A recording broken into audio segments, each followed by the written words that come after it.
Bro, let me ask you something. How many times has your girl told you she's done with her ex? 3 times? 5? More than you can count at this point. She blocked him. You saw her do it. You were sitting right there, and then 2 weeks later, you're going through her phone. Not because you're that guy, but something felt off and you looked, and there it is. She unblocked him. She's been watching his stories. She texted him at 11 p.m. on a Tuesday saying, hey, like it's nothing. And you're sitting there feeling like an idiot. Not because you did anything wrong, but because you've been showing up every single day. Consistent, present, treating her right, and she still got 1 foot out the door, pointed in the direction of someone who treated her like an option for 2 years. And you're asking yourself the question that every guy in this situation eventually asks. What does he have that I don't? And I'm going to tell you right now, it's not about that. It's not about you, and it's not about him either. It's about something going on inside her that has nothing to do with either of you. And once you understand it, everything is going to make a lot more sense, even if it doesn't make it hurt any less. The first reason she keeps going back to him is the hardest one to hear. She thinks he's going to change, not because she's stupid, not because she doesn't see what you see, but because she's seen a version of him that you haven't. In those specific moments, after he hurt her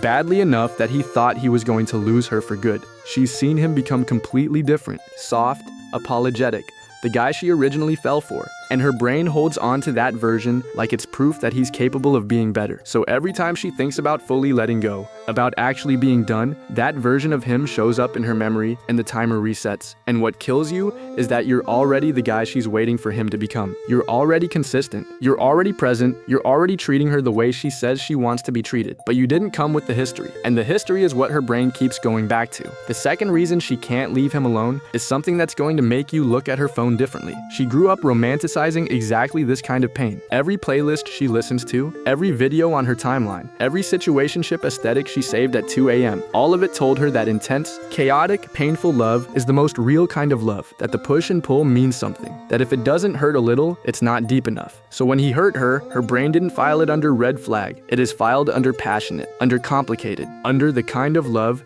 that makes a good story. And what you're offering her, the stability, the consistency, the showing up. Her brain has been trained to read that as boring, as safe, as not the kind of love that songs get written about. That's not your fault, but it is what you're up against. The third reason is one that every guy needs to understand before he loses his mind trying to compete with a ghost. She's already put so much into him that walking away feels like admitting she was wrong. A year of her life, or 2. She defended him to her friends who told her to leave. She canceled plans for him. She changed parts of herself for him. She built her entire emotional world around that relationship. And closing that chapter completely means standing up and saying, I wasted all of that. I was wrong about him. I chose badly. And that feeling is almost unbearable for anyone. So she goes back, or she keeps the door slightly open, or she watches his stories without saying anything. Not because she wants to be with him, but because fully closing the door means fully accepting the loss of everything she already spent. It's not about you, it's about her not being able to stomach the sunk cost. The fourth reason is the one that explains why your presence isn't enough to fix this. She is terrified of being alone with herself. Not alone in the sense of not having a boyfriend. Alone in the sense of having no chaos to manage, no situation to analyze, no story to check, no text to wait for. Because as painful as the situation with her ex is, it keeps her brain occupied. There's always something happening, always something to feel. And the idea of none of that, of just quiet, of just herself, is scarier to her than the pain of going back.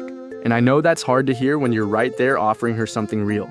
But you cannot fill a hole that she hasn't dealt with yet. That's not something you can love her out of. She has to sit in that discomfort herself before she can be fully present with anyone, including you. And the fifth reason, the one that explains the 11 p.m. texts and the story checking and the I'm done with him, that lasts exactly 11 days. He is still living rent-free in her identity. Her whole sense of herself got built around that relationship. Her friends knew her as his girl. Her memories, her places, her songs, all of it has his fingerprints on it. And removing him completely doesn't just feel like ending something. It feels like losing a chapter of herself that she doesn't know how to rewrite yet. So she keeps the connection alive, not because she wants him back necessarily, but because cutting it completely means having to figure out who she is without that part of her story. And that question, who am I without him, is one she's not ready to answer yet. So what do you do with all of this? Because understanding why she does it doesn't make it hurt less. It doesn't make it okay. And it doesn't mean you have to just accept it. Here's what I actually want to say to you directly. You cannot be patient enough, consistent enough, or good enough to fix something that she has to fix inside herself. You cannot love someone by choosing themselves. And you cannot compete with a ghost because a ghost doesn't have to show up, doesn't have to be consistent, doesn't have to do any of the work you're doing every single day. The ghost always wins that competition because the ghost only exists in her memory as the good parts. So the question you actually need to ask yourself isn't what does he have that I don't? The question is, how long are you willing to be the good guy in a situation that isn't rewarding you for it? Because you also deserve someone who is fully there, not someone who is physically present but emotionally still somewhere else. Not someone who chose you as the safe option while she figures out her feelings about someone else. You deserve someone who chose you completely, first, without a ghost in the background taking up space that should be yours. Don't let being a good guy turn into being someone's placeholder. You're better than that, please let them go.